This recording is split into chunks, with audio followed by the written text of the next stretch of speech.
सभी का, आप देख रहे हैं एनएमएफ न्यूज। आपके साथ मैं हूं नम्रता चौधरी। दिल्ली विधानसभा चुनावों के नतीजों पर इस वक्त सबकी नजरें हैं, हमारी भी और आपकी भी। लेकिन मिल्कीपुर में जो उपचुनाव हुआ था उसका क्या, उसके नतीजे भी आपको बताते चलते हैं। यहां पर खेल पलटता हुआ नजर आ रहा है और बीजेपी के पक्ष में जाता हुआ नजर आ रहा है। जी हां, बीजेपी ने यहां से चंद्रभानु पासवान को मैदान में उतारा, जो कि जिला पंचायत के 2 बार सदस्य भी रह चुके हैं। दलितों पर, पिछड़ों पर उनकी पकड़ ज्यादा अच्छी है और पासवान जाति को अपने पक्ष में लाने के लिए शायद बीजेपी को ऐसा लगा कि चंद्रभानु पासवान से ज्यादा अच्छा उम्मीदवार कोई नहीं हो सकता। और ये जो फैसला बीजेपी की तरफ से लिया गया था वो अब असर करता हुआ भी नजर आ रहा है, क्योंकि अवधेश प्रसाद के बेटे को उतनी बढ़त मिलती हुई नजर नहीं आ रही जितनी कि चंद्रभानु पासवान को मिल रही है।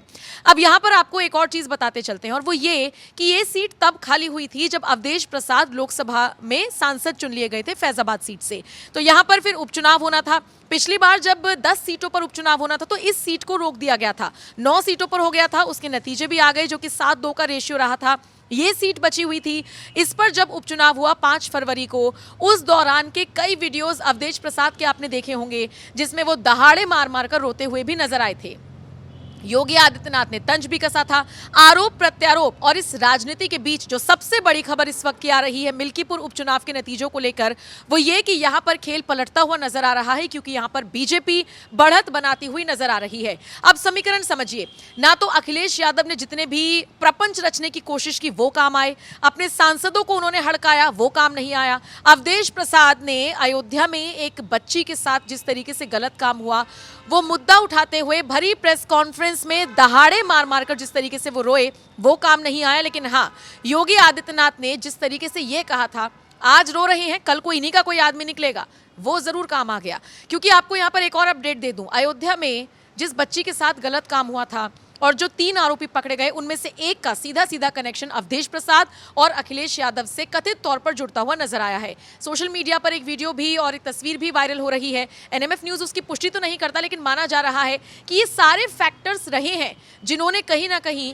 बीजेपी को बढ़त दिलाई है। दूसरी तरफ एक बात आपको और याद रखनी चाहिए, ये जो चुनाव था ना मिल्कीपुर का, ये सिर्फ चुनाव नहीं था, बल्कि ये साख का सवाल था, ये नाक का सवाल था। ये एक सीट को लेकर चुनाव नहीं था, बल्कि माना जा रहा था कि बीजेपी वर्सेस समाजवादी पार्टी, यानी कि योगी आदित्यनाथ वर्सेस अखिलेश यादव का ये चुनाव था, जिसमें कहना गलत नहीं होगा कि योगी का प्रभाव साफ तौर पर देखने को मिला है और मिल्कीपुर पर बीजेपी बहुत आगे बढ़त बनाती हुई नजर आ रही है। अब से कुछ देर बाद तस्वीर पूरी तरीके से साफ हो जाएगी, लेकिन माना यह जा रहा है कि यही रुझान नतीजों में तब्दील होते हुए नजर आएंगे और मिल्कीपुर सीट बीजेपी के हाथों में ही आ रही है। अब यहां से एक और चीज समझिए, 2027 में विधानसभा चुनाव होने हैं।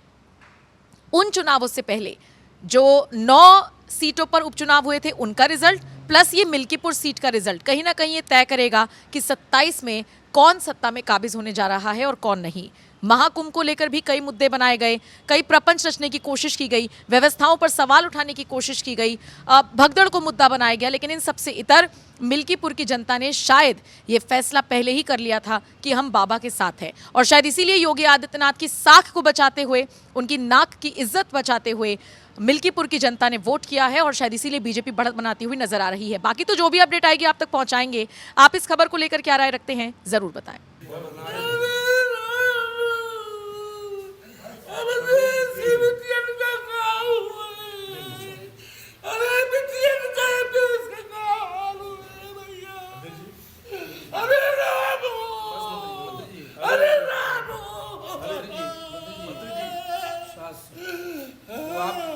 आप उसकी लड़ाई लड़िए, लड़ाई लड़ी जाएगी, सब लोग साथ। लड़ाई को आप लड़ेंगे, उसको न्याय उसके न्याय दिलाया जाएगा।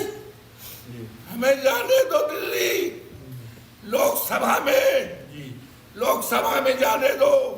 मोदी के सामने हम बात रखेंगे, न्याय न मिला तो हम इस्तीफा दे देंगे, लोकसभा से हम इस्तीफा दे देंगे। हम बचाने में, हम बेटी की इज्जत बचाने में नाकामयाब हो रहे हैं। इतिहास क्या कहेगा? मारामारी में इतिहास सैकड़ों साल बाद क्या कहेगा? अरे तुम ये पीते, आप बहुत लड़ाई लड़े हैं मंत्री, कैसे बिटिया के साथ ये हो गया? रामो, आपने कितने लोगों को न्याय दिलाया? बहुतों को आपने न्याय दिलाया है, फिर न्याय मिलेगा। आपने बड़े से बड़े मामले दिलाया, लेकिन ये तो इतिहास का सबसे बड़ा मुद्दा हो गया, सबसे बड़ी घटना है ये, बहुत बड़ी घटना है। ठीक है। मर्यादा पुरुषोत्तम राम, लड़ाई में साथ मर्यादा पुरुषोत्तम राम कहाँ हो? सब साथ में हैं। कहाँ हो? सीता मैया कहाँ हो? राम हो? जी जी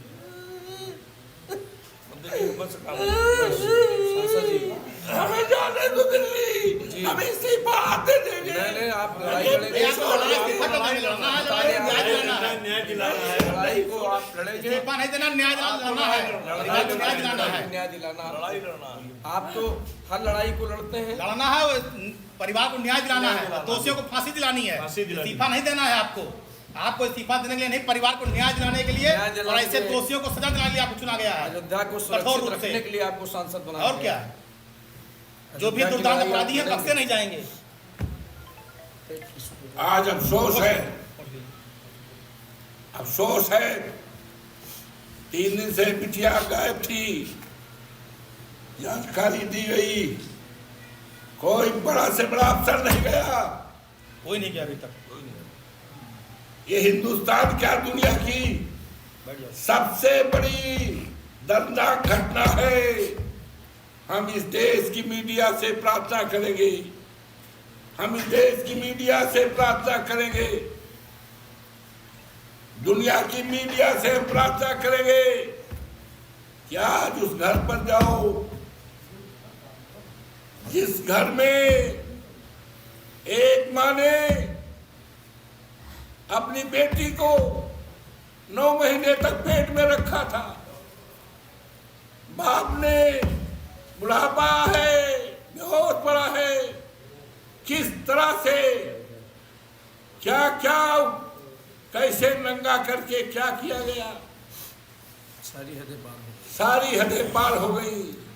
हम हाथ जोड़ करके इस देश और दुनिया की मीडिया से प्रार्थना करते हैं कि वहां पहुंच करके देश और दुनिया को इस संदेश बताओ। एक इससे ये होगा कि कोई भी सरकार, कितनी भी खतरनाक सरकार होगी, तो इस तरह की घटना नहीं होने पाएगी। आज अफसोस है, हमारे जोगी बाबा रहे, हमने सुना है, मुख्यमंत्री आ रहे, सारे अधिकारी उनके लिए लगे हैं।